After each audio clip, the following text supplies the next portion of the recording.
নমস্কার বন্ধুরা, easy cooking blog video থেকে আপনাদের স্বাগতম। আশা করি আপনারা যে যেখান থেকে আমার ভিডিওটা দেখছেন আপনারা সবাই ভালো আছেন এবং আমিও আপনাদের দোয়া আশীর্বাদে ভালো আছি। আজকে আমি আর মাছ ভুনা করে দেখাবো। চলুন শুরু করা যাক। আপনারা শুরু থেকে শেষ পর্যন্ত আমার সঙ্গেই থাকবেন। অতি সহজভাবে এই আর মাছ ভুনা করা যায়।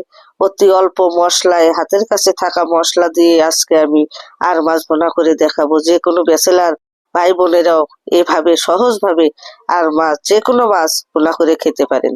আমি এখানে একটি আর মাছ 4 টুকরো করে কেটে ভালোভাবে ধুয়ে পরিষ্কার করে নিয়ে নিয়েছি। মাছে দিয়ে দিলাম লবণ, দিয়ে দিলাম হলুদ গুঁড়ো, দিয়ে মাছটা হাত দিয়ে ভালো করে মেখে নিলাম। চুলায় কড়াই বসিয়ে দিয়েছি, কড়াইয়ে সরিষার তেল দিয়ে দিয়েছি। তেলটা গরম হয়ে গিয়েছে, আমি একে একে মাছগুলো দিয়ে দিলাম। বন্ধুরা, আপনারা সাদা তেলেও মাছ এভাবে ভুনা করতে পারেন, তবে সরিষার তেল দিলে আর মাছের ভুনাটা খেতে অনেক ভালো লাগে এবং গন্ধটাও অনেক ভালো আসে। বন্ধুরা, আপনারা যে কোনো মাছই এভাবে সহজভাবে ভুনা করে নিতে পারেন। রান্না তো সহজ হওয়াই উচিত। বন্ধুরা, মাছটা ভাজা হয়ে গিয়েছে, মাছটা আমি এখন উঠিয়ে নিব। বন্ধুরা, এখনো যারা সাবস্ক্রাইব করেন নাই অবশ্যই আমার চ্যানেলটিকে সাবস্ক্রাইব করে আমার সঙ্গেই থাকবেন এবং আমাকে এগিয়ে নিয়ে যাবেন। আপনাদের প্রতি অনুরোধ রইল, অবশ্যই বেল বাটন অন করে রাখবেন যাতে সহজভাবে আমার ভিডিওগুলো আপনারা দেখতে পান। তো বন্ধুরা, ওই তেলে দিয়ে দিলাম একটি তেজপাতা 2 টুকরো করে, দিয়ে দিলাম 2-3 টুকরো দারচিনি ও 2টি সাদা এলাচ। আর এখানে আমি মশলা নিয়ে নিয়েছি পেঁয়াজ বাটা, সামান্য একটু আদা বাটা, নিয়ে নিয়েছি 1 চামচ জিরে বাটা, আর নিয়ে নিয়েছি সামান্য একটু রসুন বাটা, ধনে গুঁড়ো, মরিচ গুঁড়ো, হলুদ গুঁড়ো এবং লবণ। তো বন্ধুরা, একটু লবণ আমি তেলে দিয়ে দিলাম, কারণ পেঁয়াজ বাটা দিলে তেলটা ছিটে উঠে, এই জন্য আমি একটু লবণ দিয়ে দিলাম যাতে তেলগুলো ছিটে না উঠে।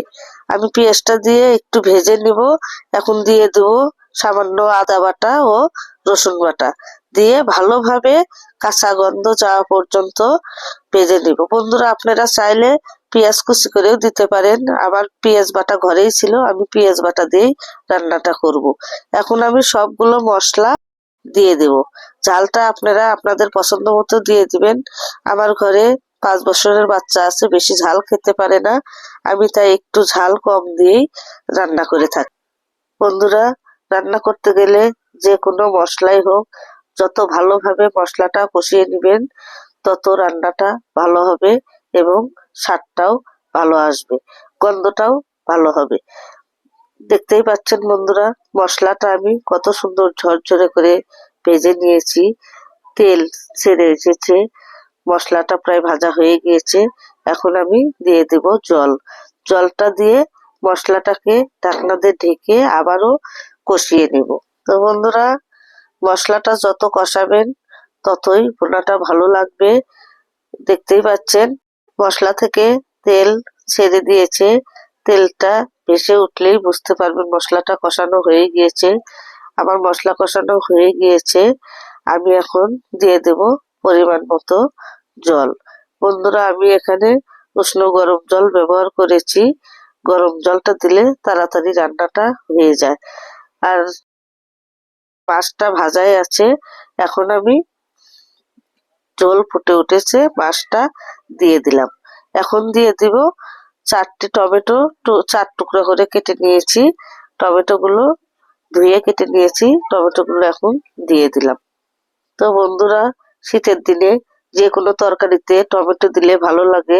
আমি টমেটো খেতে ভালোবাসি, আলু খেতেও ভালোবাসি, তবে আজকে আলু দিই নেই, টমেটো দিয়ে রান্নাটা করব। আর দিয়ে দিব 2-3টি কাঁচামরিচ, এটা ঝালের জন্য নয়, গন্ধের জন্য। কাঁচামরিচটা দিলে গন্ধটা অনেক ভালো আসে। দেখতেই পাচ্ছেন বন্ধুরা, কত সুন্দর কালারফুল তরকারি হয়েছে। দেখতেও যেমন পোনাটা সুন্দর হয়েছে, আশা করি খেতেও তেমন ভালো লাগবে। তো বন্ধুরা, আমি এখন দিয়ে দিব ভাজা মশলা। এখানে আমি দারচিনি, জিরে ও পাঁচফোড়নের মশলাগুলো দিয়ে ভেজে নিয়ে গুঁড়ো করে নিয়েছি। এই মশলাটা দিলে গন্ধটা অনেক ভালো আসে। আমি মশলাটা দিয়ে আরো 2-3 মিনিট রান্না করে নিলাম। আমার রান্নাটা হয়ে গিয়েছে, দেখতেই পাচ্ছেন বন্ধুরা কত সুন্দর কালার হয়েছে, গন্ধটা ভালো বেরিয়েছে। আমি 2-3 মিনিট নামিয়ে রেখেছি, দেখতেই পাচ্ছেন কালারটা কত সুন্দর হয়েছে। আমি এখন মাছের ভুনাটি নামিয়ে পরিবেশন করব। এভাবে রান্না করে নিলে অনেক ভালো লাগে, খেতেও ভালো লাগে। আপনারা একবার হলেও এভাবে যে কোনো মাছ টমেটো দিয়ে ভুনা করে খেয়ে দেখবেন, অনেক ভালো লাগবে। আর আমার রান্নাটি কেমন হয়েছে আপনারা অবশ্যই কমেন্টে জানিয়ে দিবেন।